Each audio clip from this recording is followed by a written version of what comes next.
एक छोटे से गांव में रहती थी निर्मला देवी। एक साधारण सी गृहिणी, लेकिन दिल में अपने बेटे के लिए अनगिनत सपने।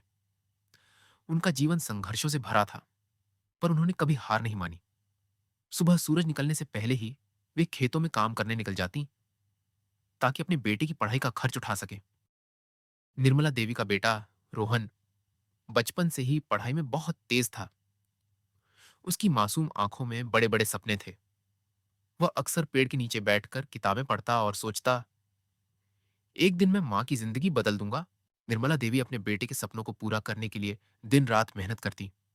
खेतों में काम करने के बाद वे दूसरों के घरों में झाड़ू पोंछा भी करती। थकान से टूटा शरीर, लेकिन मन में सिर्फ एक ही इच्छा, रोहन को आगे बढ़ते देखना। आखिरकार रोहन की मेहनत रंग लाई।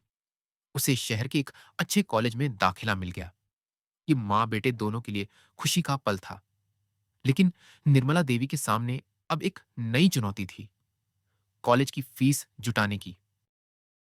निर्मला देवी ने अपनी छोटी सी जमीन गिरवी रख दी, ताकि रोहन की पढ़ाई पूरी हो सके।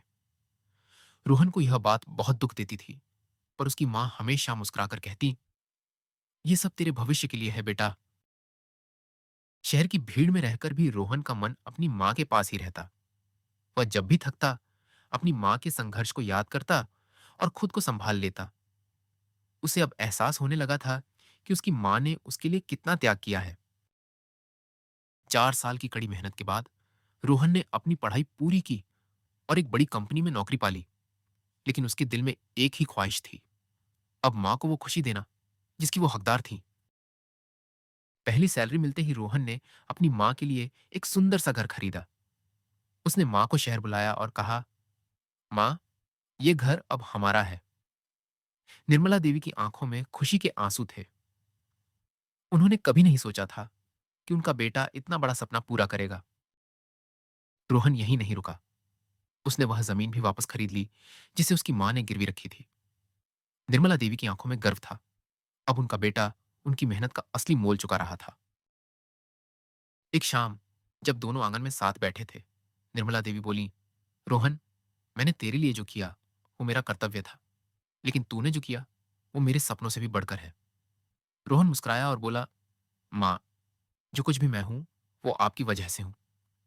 और दोनों ने महसूस किया कि असली खुशी पैसे या सफलता में नहीं, बल्कि अपनों के साथ बिताए गए उन सुकून भरे पलों में है। अगर आपको ये कहानी अच्छी लगी हो तो वीडियो को लाइक करें, अपने दोस्तों के साथ शेयर करें और हमारे चैनल को सब्सक्राइब करना ना भूलें। साथ ही बेल आइकॉन जरूर दबाइए, ताकि आपको हमारी नई कहानियों की जानकारी सबसे पहले मिले। धन्यवाद। मिलते हैं अगली कहानी में।